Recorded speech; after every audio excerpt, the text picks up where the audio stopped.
What's up, people? We're back with another video. We're looking at this case of Senzo Meyiwa. Uh, this morning, Colonel Stein came back to finish his cross-examination by Advocate Mshololo. And what came out this morning, it's clear that the state is fabricating this evidence. You remember that Stein said that the call that was made by accused number 5 to Kelly Kumalo was a data call. Then this morning, Advocate Mshololo asked him what app was used to make this call. Was it BBM? Was it WhatsApp? Was it Skype? Was it email? Or was it Twitter? And then Colonel Stein responded and said it was a WhatsApp call. That is clearly a lie, because in 2014, the WhatsApp call facility did not exist. So the call that does not exist.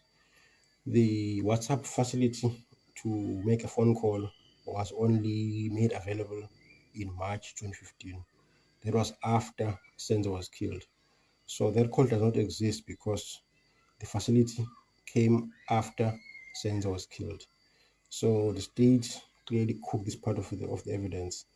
And Stein was given another chance to respond. Msholo said to him, no, there was no WhatsApp call in 2014. And Stein said, no, it was there.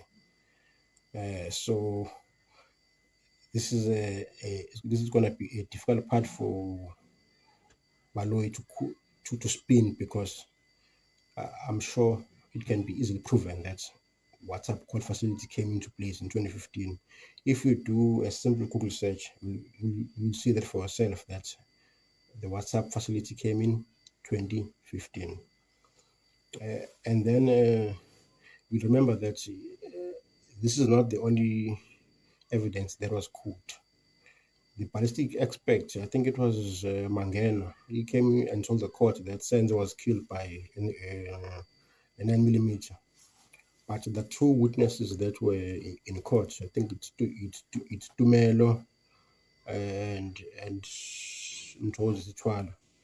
They said the gun that was carried by one of the accused had a wheel, and we all know that a gun that has a wheel, it's either a 38 special or a 22. So the bullet jacket that was found on the morning after Senz was killed, it was clearly planted by either Mosia or the police that came before him. So that part of evidence contradicts the state's witness version. I'm saying this because the two witnesses were in the house. They saw the same thing. So it's not possible that two people saw the same thing could both be lying or could both be mistaken. So Mangena and company, I think this is the part of the cooking that they made in order to find someone to blame for Senzo's killing.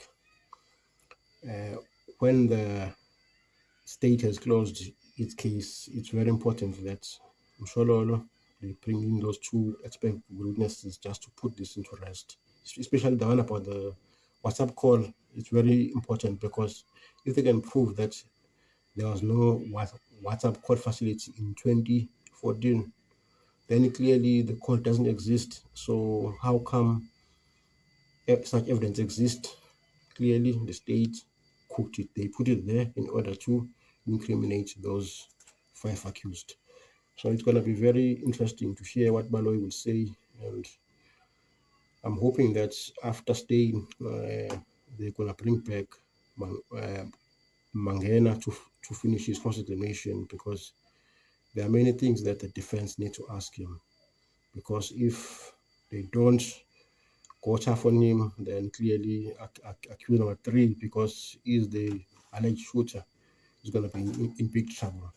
But the fact that 2 witnesses said the gun had a wheel, it means it's either 38 special or 22.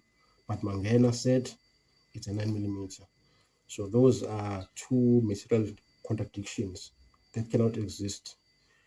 Clearly, the defense have created reasonable doubt, because that's all they need to do. They don't need to they don't need to prove that the accused are innocent. They just need to put in some doubts in Russia's mind that the case is weak, and then hopefully they'll be cleared, and then we can go to case 375 and then charge the correct people that were in the house, because the killer was clearly in the house. And Advocate therefore and Mgomezu have clearly told us that the person that had a gun that came into the house was Longitwala. Senzo was shot when he was trying to separate a fight between Mr. Longitwala and his then girlfriend. And then Senzo tried to separate them. Then the gun went off, and then he was killed. So I think the people that were in the house, they just lied. And the problem with lying is that once we lie, you have to keep on lying. Now, it's hard for them now to tell us the truth, because they'll be charged for perjury, for lying.